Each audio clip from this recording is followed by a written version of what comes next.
All right, everyone, we're going to wait just a second, make sure everybody can get into the Zoom before we get started. All righty. Well, hello and welcome to Promo Perspectives, a live podcast presented by Sage, dedicated to giving promotional product suppliers and distributors tips and tricks to help them grow their businesses. I'm Gabe Gotay, Senior Marketing Coordinator here at Sage, and I don't have any guests joining me today because for once, it's a topic I actually know something about. We're going to be talking about how to build, execute, and grow your digital marketing strategy. If you're here with us live on Zoom, thanks for joining. We're going to be publishing this everywhere you get your podcasts later, so if you want to revisit anything that I talk about today or go share it with your friends, go subscribe to Promo Perspectives on Spotify, Apple Podcasts, anywhere. If you're listening to the podcast version in the future, go to go.sageworld.com/podcast to register for the next live stream so you can participate in the chat and ask questions. I have a lot to get through today, so I might not have times for question at the end, but go ahead and throw them in there along the way just in case, and we might be able to reach out afterwards and answer those for you. All right, so let's hop in to today's episode, building and executing a digital marketing plan to grow your business. That might sound a little vague because almost all marketing is digital marketing these days. We're not doing a lot of physical marketing. So I'm going to be giving you an overview of the most important channels and why you'd use them. If you want to hear more about anything specifically, let us know. We could do an episode about it in the future. We are going to be releasing some episodes covering social media and videography. So if you're here with us on Zoom now, the first episode of that actually just went out today. If you're listening to the podcast version, those should be out. And coming soon, we're going to have an episode covering brand marketing with special guest Nicole Cook, Sage's Senior Brand Marketing Manager. All right, so like I said, I'm going to be breaking today's episode down into 3 phases: build, execute, grow. The build portion is going to focus on creating a solid foundation by defining clear, measurable goals using something called the SMART framework, understanding the nuances of both end clients and distributor networks through detailed audience profiling, and selecting the most relevant digital marketing channels. The execute phase, we're going to delve into the practical implementation of that strategy, providing actionable tips for developing effective campaigns across the different channels we're going to talk about today, optimizing your online presence for maximum visibility and engagement, and how to leverage some essential digital marketing tools. And finally, the grow phase will cover what I consider to be the most important part of the process, which is actually tracking and measuring your key performance indicators and using analytics tools to gain insights into the success of your strategy so you can adopt a mindset of continuous improvement through reporting and iteration. So let's kick it off with part 1, build, laying the foundation for your digital strategy. The first critical step in planning your strategy is defining clear and measurable marketing goals. And we're going to be doing that with the SMART framework, which stands for specific, measurable, achievable, relevant, and time-bound. It's a robust method for setting effective objectives. And here's a few examples of what a SMART goal might be. Increase qualified leads by 15% in the next quarter through LinkedIn advertising. Grow Instagram followers by 25% in 6 months by posting 3 times a week. Or increase online sales by 10% in the next quarter with email marketing. These are just examples, and you might think that they kind of sound really specific, but that is the point. If you go into this without having very specific goals, you're not going to have a benchmark for success at the end of the process, and you could find yourself just spinning your wheels, and some people will do this for years. So, how do you decide what that goal is going to be? My advice, start broad and general and work your way down to something more specific. So for one example, let's say your goal is just around increasing sales. So how do you work your way down from that? Well, remember that the A in SMART stands for achievable. So a good way to start is determining what is achievable for your business by looking at your own sales over the past several quarters or years and see what kind of success you've had so far. So let's say you've determined that a majority of your sales come through online orders. And in the past quarter, or over the last year, the best quarter you had was a 22% rise in the sales of drinkware, but all the other quarters hovered around 12 to 18%. With those numbers, a realistic SMART goal might be increase online sales of customizable drinkware by 20% by the end of Q3 2025. You might notice that that goal is missing something my previous examples had, which is how are you going to achieve that? Are you going to be doing it with email marketing, with paid per-click advertising, or maybe with content marketing? Before you can determine which of these channels you're going to use, the next step in the build phase is understanding your target audience and building a buyer persona, which is a semi-fictional representation of your ideal customer based on research and data.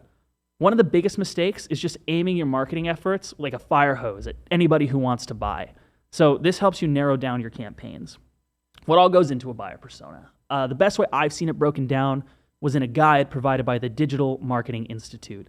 They list the following key elements: demographics, goals, pain points, favorite brands, information needs, marketing messages, and preferred channels.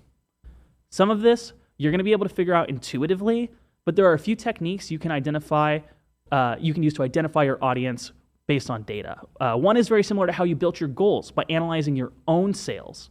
See who your customers are historically. Another is to do market research of the industry overall and identify broader trends and unmet needs. There are many resources available to help you with this, including some provided by Sage.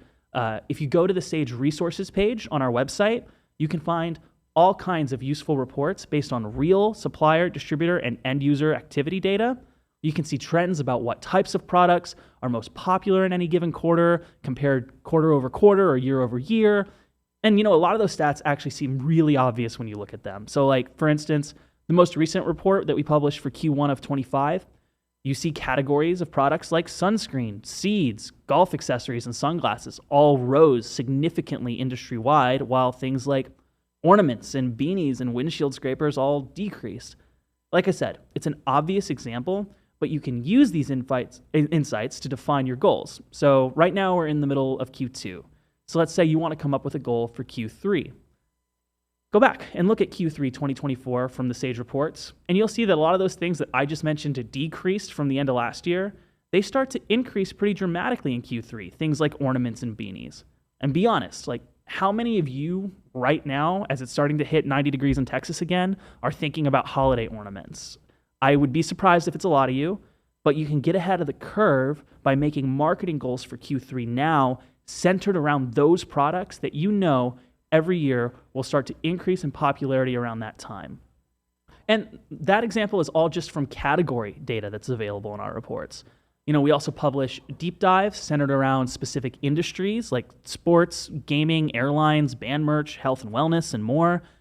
So if you decided that you wanted to target any of those industries, studying those deep dives is a greater way to get a better understanding of your target audience.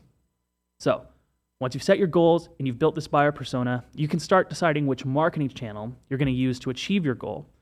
We're going to be walking through a handful of marketing channels today, and we'll talk about them each a couple of times. We're going to be talking about SEO, paid advertising, content marketing, email marketing, and social media marketing. Each of these is multifaceted. It has their own strengths and weaknesses. So here's kind of a real quick rundown of each. SEO, it's great for long-term strategy, but it does take a long time to yield significant results, though it offers a long-lasting return on the investment and attracts high-quality organic leads. Paid search engine marketing, SEM, or pay-per-click advertising, PPC, provide immediate visibility in search results, but are really only effective in the short term, and they require a budget. But these are great if you want to do some very specific targeting of niche markets in a short period of time. We did an episode a little while back about SEO with Dakota Smith here at Sage, and he did an awesome job of breaking down the principles of SEO and PPC, the values of each of these, and how you can kind of use them in conjunction to build a foundation and long-term success. Highly recommend you go find that episode and give it a listen. Next channel, content marketing. This involves creating and distributing valuable, high-quality, and relevant content to attract and retain your clearly defined audience. So for Sage, this is things like our podcasts, our guides and reports that we talked about earlier, our videos that we do on YouTube and on social media. For suppliers and distributors, it might mean making blogs, product videos, or making an appearance on an industry podcast.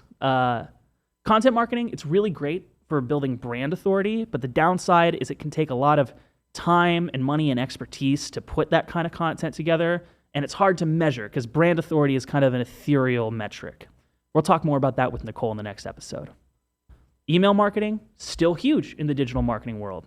It's great because you can get really specific and target segments of your customer audience to hit those targeted audiences, and you can tailor that marketing message to be really personal to them, down to their name. The downsides are you're competing for eyeballs in that person's inbox, and you're dealing with the spam regulations and all the other email marketing regulations. Sage makes that a lot easier with our email marketing campaigns module. It gets past a lot of those obstacles for you, and it's great for distributors because it's tied directly into the CRM and the product database and your stores and websites, so it really creates a clear conversion funnel there. And then the last of the marketing channels we're going to be talking about today, we're going to talk about social media marketing. It's very closely tied with content marketing, and it has a lot of the same benefits. It's excellent for building brand awareness and authority. It allows for probably the most immediate and direct engagement with your audience. It's great for lead generation. It's got a diverse variety of different platforms, so you can customize that message on each of those platforms. The cons, though, are that the managing of and execution of a good social media strategy can be really time-consuming. It has to be consistent. Those different platforms are constantly changing in terms of how popular they are and how big their reach is.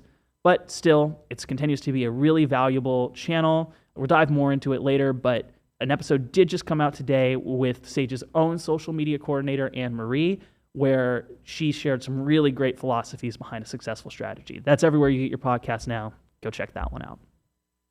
So it's easy to hear about all these different benefits of these different channels and think you should just go all in. And I do believe it's important to have a well-rounded strategy, but small to medium-sized businesses in particular need to be aware of their resource allocation, especially if your marketing department consists of just one or two people who also have other responsibilities in the company. So, looking back at your SMART goals, analyze the pros and cons of each of those channels that I just went through, and if you've already been using them, analyze your past success with those, see how you did, and that way you can make an informed decision about which channels you're going to use to achieve your goals and how you're going to allocate those resources.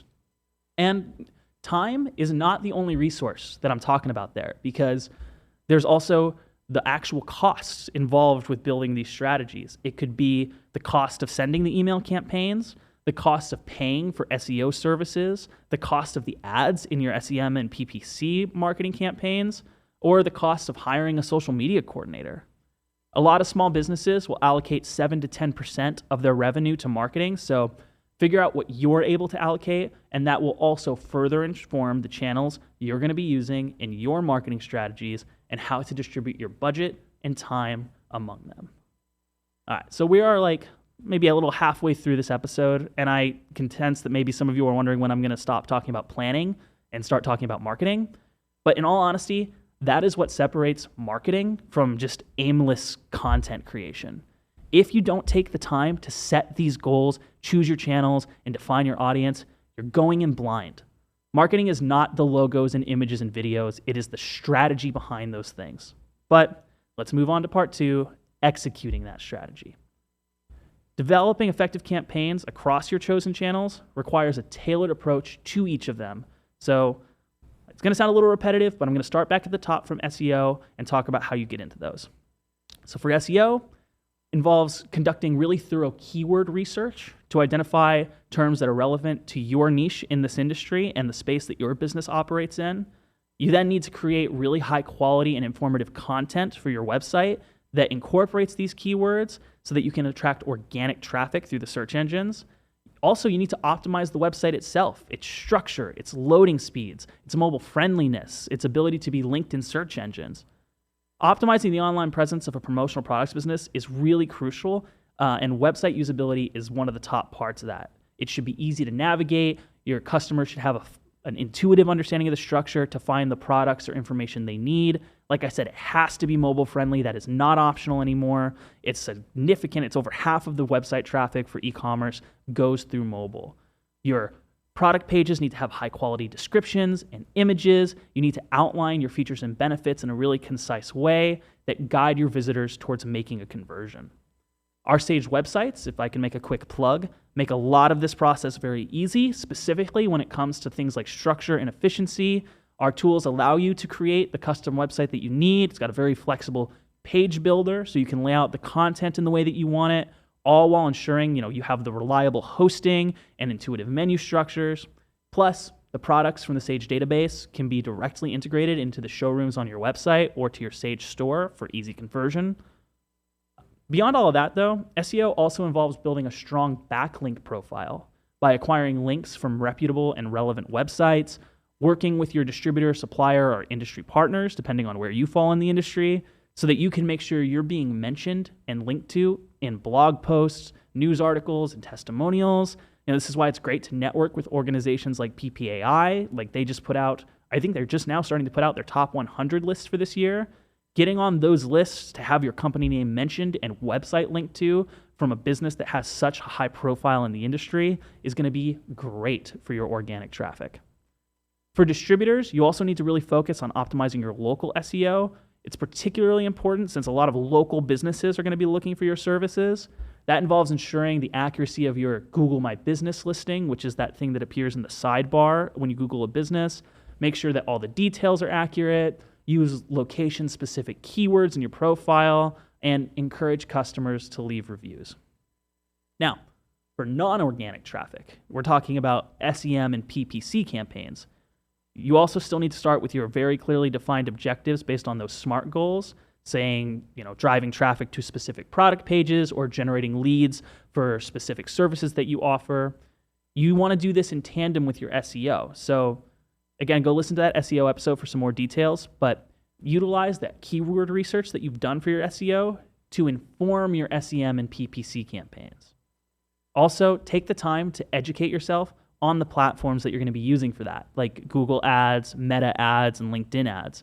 There's great online videos that really break down each area of the websites where you set up all of your advertisements, because there's all kinds of different ad formats that change how they appear, how they show up, who they show up for, how much you're willing to pay to get in front of every eyeball, all kinds of things like that. And even if today's whole episode was dedicated to the PPC advertising, I wouldn't have time to get into those details. So please go take the time to learn it yourself if you're going to be managing it yourself.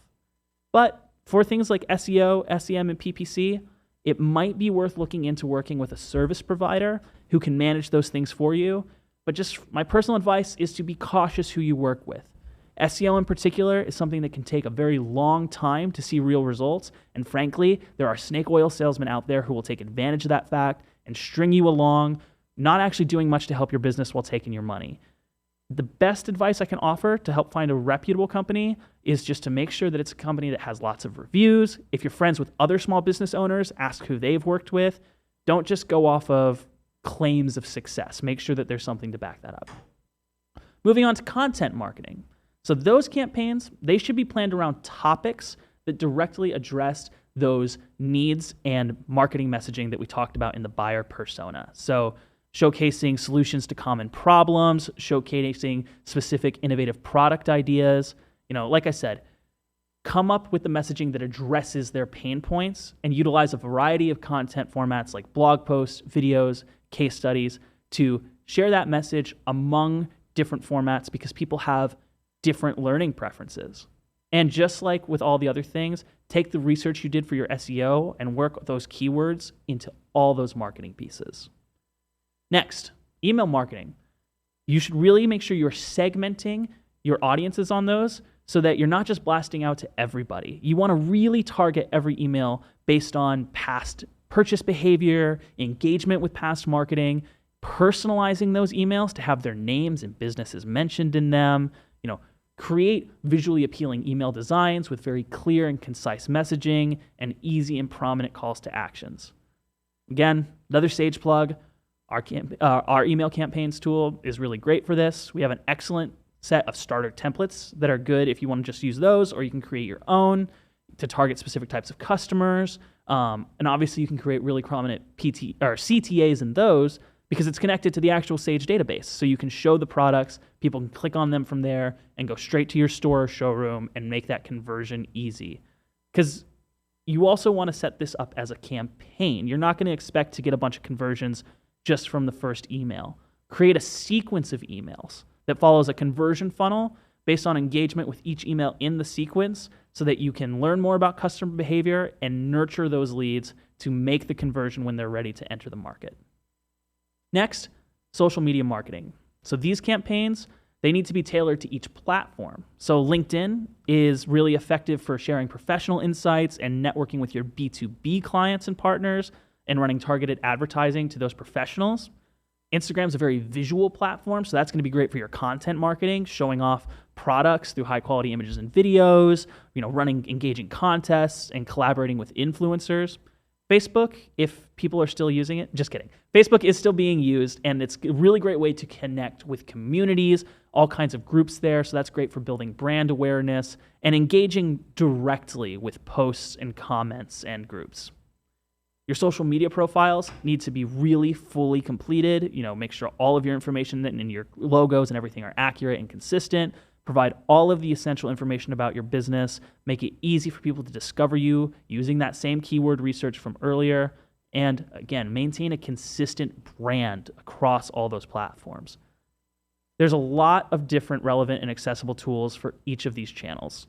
So for managing things like your social media presence, there's tools like Buffer and SEMrush, where you can really easily and effectively schedule your posts, see the best time for them to go out, see what days you get the best engagement from, see how often you should post. For graphic design needs for your content marketing, there's tools like Canva, which is just so user-friendly. You don't need to be a Photoshop wizard to use that tool. There's also easy-to-use tools in Adobe, like Adobe Express, and those do integrate with the more complicated Adobe tools if you're working with providers that use those. For the promotional products business, obviously Sage has a lot of good technology for managing your marketing. We've got our CRM, the email and marketing tools, and the website tools we talked about earlier. And those are really great for this audience in particular because, again, it ties directly into the products that you're selling at the end of the conversion. So now, finally, it's time for part 3, tracking performance and achieving results. Identifying your key performance indicators, your KPIs, is essential for your business to gauge the success of the marketing efforts that you've been making. For website traffic, important KPIs include unique visitors, the reach of the website, the bounce rate, how people are leaving the page, and the average time spent on the site, which is something that's going to suggest user engagement. Conversion rates are also crucial for measuring how effectively website traffic is turned into business outcomes. This includes the lead conversion rate, which tracks the percentage of website visitors who complete a lead form or take another desired action. The sales conversion rate, which measures the actual percentage of leads that actually become paying customers. And the overall conversion rate, which can be tailored to really specific objectives. Click-through rates, the CTR, also vital in evaluating the performance of not only your website, but also online advertising, email marketing campaigns, and social media posts. Indicates how compelling the content is to that audience. Engagement rates on social media are things like comments and shares and saves, and that reflects the level of audience interaction with the brand's content and their overall interest. Cost per lead is a great metric. It assesses the efficiency of your lead generation efforts across various marketing channels. So like I said earlier about allocating your resource, see how much you're actually spending in the end for each of those converted leads. Because ultimately, your return on investment is the most critical KPI because that measures the profitability of your digital marketing investments. Utilizing the analytics tools effectively is really crucial for tracking this data. Google Analytics will provide you a lot of this data on your website traffic and user behavior, the demographics, and the conversion events so that your business can kind of understand how are visitors interacting with your website and identify areas for improvement there. For the social media platforms, there's lots of built-in analytic dashboards. I know LinkedIn, Instagram, and Facebook each have their own. Those offer insights into the things we talked about earlier, like reach and engagement and clicks from social media posts.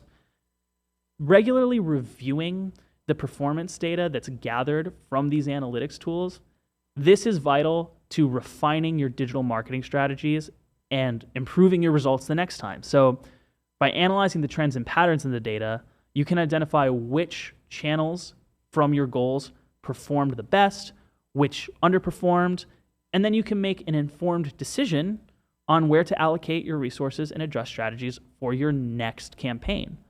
Embrace testing and optimization. It's a continuous process. Experiment, run A/B tests so that you can see, Are certain website headlines doing better? Certain landing page content, placement of CTAs? Figure out where your success is actually coming from, because like I said earlier, these strategies, if you're not measuring how well they did and you're not setting specific goals and seeing if you achieved them, all you're doing is spending time and money to create content and hoping people look at it. And sometimes people do. And sometimes people don't have time to dedicate to doing anything more than that. But the reporting and the measuring and comparing against your original goals is how you actually see if you're successful. And if you are, great.